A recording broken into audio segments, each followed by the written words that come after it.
Olá, pessoal! Hoje a gente vai dar continuidade a mais uma aula da disciplina de estágio curricular supervisionado da odontopediatria, que a gente chama de pediatria 1, em que a gente vai falar sobre a idade óssea, sobre checar a idade óssea, saber a idade óssea de uma criança através da radiografia carpal. Existem inúmeras outras radiografias que podem ser utilizadas para avaliar essa maturidade esquelética. Mas a radiografia carpal, por ela expor uma área pequena do corpo, né? Então a gente tem uma área menor que é exposta à radiação, diferentemente, por exemplo, da coluna, que às vezes ela pode ser utilizada também. Então é uma radiografia bastante utilizada que fazem parte dos exames complementares que a gente pede para realizar o diagnóstico e planejamento ortodôntico. A gente tem que pensar que a maior indicação dessa radiografia, que são cerca de 2/3 dos casos ortodônticos, são os casos dos pacientes classe 2 ou padrão 2, tá? Por quê? Porque os pacientes classe 3 ou padrão 3, quando a gente tem mais resultados no uso de algum aparelho ortopédico, é principalmente antes dos 9 anos, tá? Então, geralmente antes de iniciar esse surto de crescimento, tá? Então, geralmente, lógico que a gente pode solicitar uma radiografia carpal para um paciente classe 3, principalmente às vezes quando a gente quer verificar se já passou muito do pico do crescimento, já está muito abaixo lá na curva descendente do crescimento. Eu vou explicar para vocês como é que a gente faz, eu estou falando porque a idade óssea ela vai nos dar uma parábola, né? Então essa parábola no começo, essa criança tem um crescimento menor e chegando lá no ápice da parábola é onde nós vamos ter que o paciente está crescendo mais, é o nosso pico de crescimento. E depois essa parábola começa numa descendente, que esse crescimento já vai diminuindo. Então essa radiografia carpal, ela pode ser utilizada principalmente nos casos dos pacientes classe 2 para tentar uma harmonia dessas bases ósseas, tá? E preferencialmente, para a gente ter um resultado mais exitoso, a gente deve utilizar naquele período ali, essa curva de crescimento, ela equivale geralmente a 2 anos, tá? Então, geralmente no primeiro ano, a gente alcança o pico, o surto de crescimento, e depois já começa, até o final do segundo ano, já começa numa descida. A gente também tem que ficar claro que a gente não consegue estimular, estimular a gente estimula, mas a gente não consegue um resultado maior do que aquele padrão já está incorporado naquela criança. Deixa eu tentar me explicar melhor. Por exemplo, quando a gente leva um filho no pediatra, ou vocês que já foram no pediatra, o médico diz, esse teu filho vai poder chegar a uma estatura de 1,80 m, vai ficar entre 1,75 m, sei lá, 1,70 m e 1,80 m, né? Existe ele dá uma estimativa e essa estimativa, ela tem uma variação. O que a gente pode pensar que, para a gente crescer, chegar nesse nosso potencial máximo, que seria 1,80 m, quais as condições que seriam necessárias para essa criança chegar a 1,80 m? Então, ela teria que dormir bem, ela teria que se alimentar bem, ela deveria praticar esportes adequados para a idade que ela tem, né? Isso tudo seriam estímulos. Agora, já uma criança mais desnutrida, uma criança, né, muito apática, que não faz nenhum exercício físico, uma criança que não dorme bem, essa criança provavelmente ela não vai chegar no 1,80 m, talvez ela chegue no menor ali, 1,75 m. Esse surto de crescimento puberal que a gente fala, porque é o início quando o paciente começa a sua puberdade, geralmente ele vai variar, sei lá, de 10 anos até 15 anos, tá? E geralmente as meninas iniciam esse surto precocemente, mais cedo do que comparado com os meninos. Então, as meninas têm uma variação de 9 a 12 anos, os meninos de 14 a 15, 13 a 15. Então, Boas, em 1912, já disse que o crescimento ósseo e os sinais de puberdade vão traduzir melhor o desenvolvimento do indivíduo do que a sua própria idade cronológica, tá?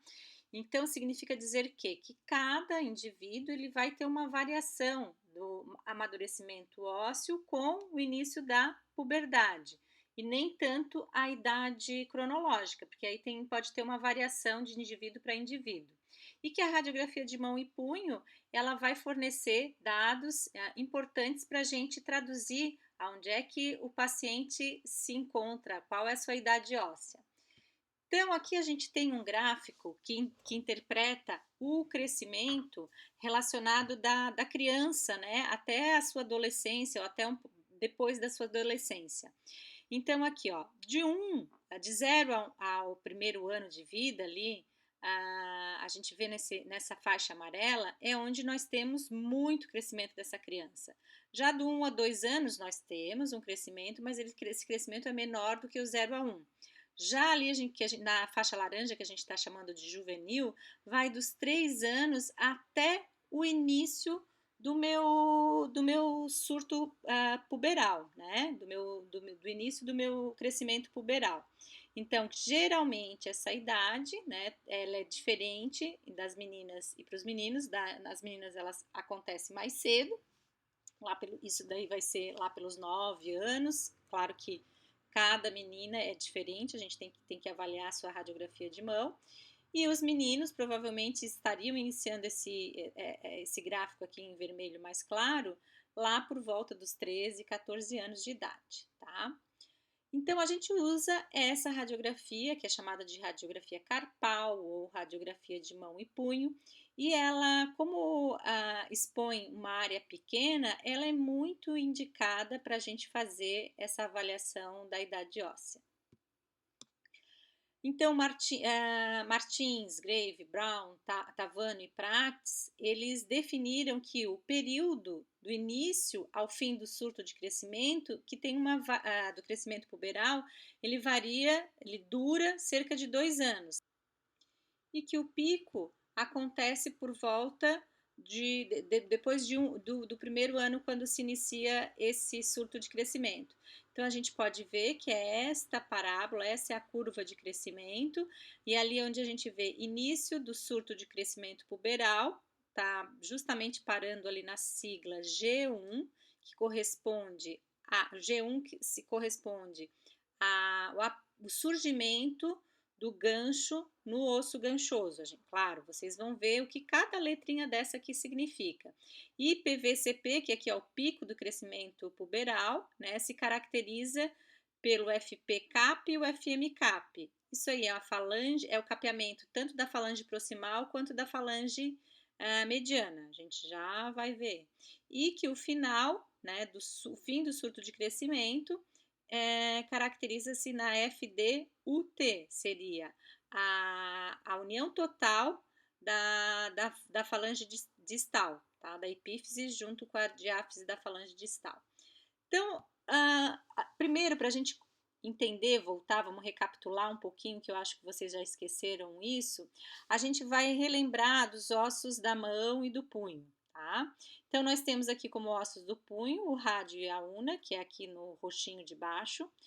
A parte do carpo, onde nós vamos ter 8 ossos, que depois eu vou mostrar melhor para vocês, tá? Numa imagem mais ampliada.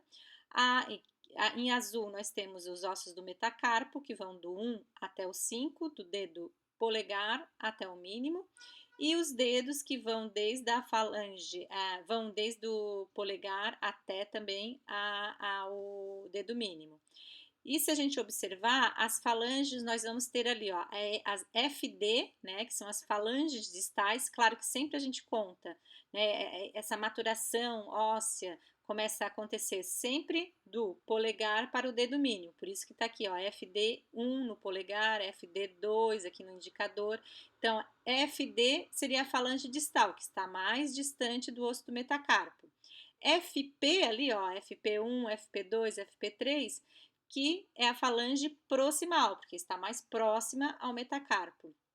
E a FM, FM2, FM3, é a falange mediana, que está entre a falange distal e a falange proximal. Notem que o polegar nós não temos a falange mediana.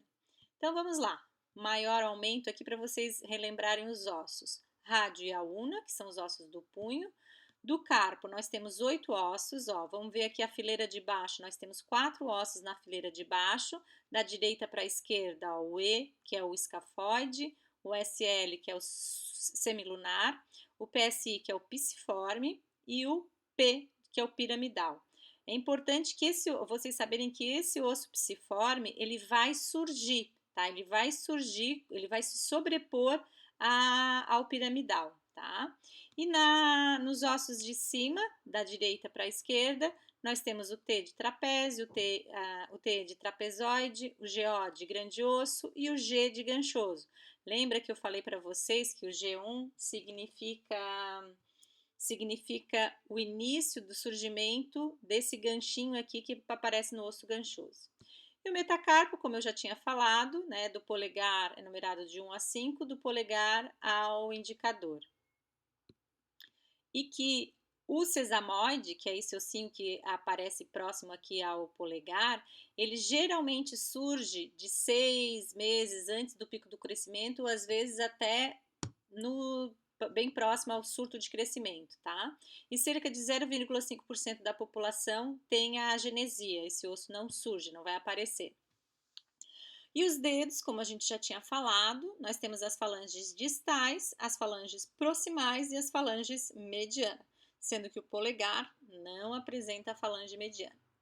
Então, o que são os estágios epifisários? Ó, são determinados pelo grau de ossificação da cartilagem de crescimento entre a epífise e a diáfise de um osso.